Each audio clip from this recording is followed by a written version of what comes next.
आज बीडमध्ये रेल्वे स्थानकाचं लोकार्पण होतं। या निमित्ताने धनंजय मुंडे आणि बजरंग बाप्पा सोनवणे जे एकमेकांचे कट्टर विरोधक आहेत ते एकाच व्यासपीठावर पाहायला मिळाले। एवढंच नाही तर अगदी आजूबाजूला बसून गप्पाही मारल्या। बीड लोकसभा निवडणुकीत मुंडे आणि बजरंग बाप्पा यांनी एकमेकांवर सडकून टीका केली होती। यामुळे त्यांच्यात वाद निर्माण झाले होते। मात्र बीडच्या रेल्वेने धनंजय मुंडे आणि बजरंग बाप्पा यांच्यातील संवाद पुन्हा सुरू केला। धनंजय मुंडे आणि बजरंग सोनवणे दोघेही एकमेकांशी गप्पा मारताना दिसून आले। धनंजय मुंडे आणि बजरंग सोनवणे हे दोघेही व्यासपीठावर बराच वेळ एकमेकांशी बोलत होते। धनंजय मुंडे आणि अजित पवार यांच्यामध्ये बजरंग सोनवणे यांची खुर्ची होती, त्यामुळे या तिघांमध्येही हसत हसत गप्पा झाल्याचं पाहायला मिळालं। एकेकाळी आंतरराष्ट्रीय लष्कर-ए तोयबापेक्षाही भयानक संघटना परळीत आहे, पण याच्यावर आम्ही बोललो की माझ्या मातीला बदनाम करू नका, माझ्या जातीला बदनाम करू नका, इतकी नौटंकी असा जोरदार प्रहार करणारे बजरंग सोनवणे आज मुंडेंच्या बाजूला बसून एवढे हळवे कसे झाले असा प्रश्न सगळ्यांनाच पडायला लागलाय।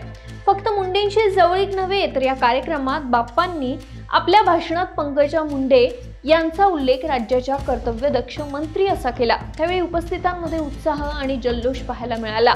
तर तुम्ही मला निवडून दिलं, मी सालगडी म्हणून काम करतोय असंही बजरंग सोनवणे म्हणाले। पंकजा मुंडेंनी मात्र संधी मिळताच बजरंग सोनवणे यांना टोला लगावला। पंकजा मुंडेंनी बजरंग बाप्पा तुमचे बॅनर पाहिले आणि त्यावर लिहिलं होतं दबंग खासदार, पण माजी खासदार प्रीतम मुंडे यांच्याशिवाय हा कार्यक्रम पूर्ण होऊ शकत नाही असं विधान केलं। ते खासदार बजरंग बाप्पा सोनवणे, बजरंग बाप्पा तुमचे ते बॅनर बघून मला आठवण झाली आमच्या दबंग खासदाराची, कारण तुम्ही दबंग खासदार, तर दबंग खासदार त्यांना पहिल्यांदा उपाधी दिली त्या खासदार प्रीतमताई मुंडेंशिवाय हा कार्यक्रम पूर्ण होऊ शकतो। बाप्पा तुम्ही तर खूप भाग्यवान आहात, नांगरला कोणी, पेरणी कोणी केली आणि कापणीच्या वेळी आमचे बाप्पा आले।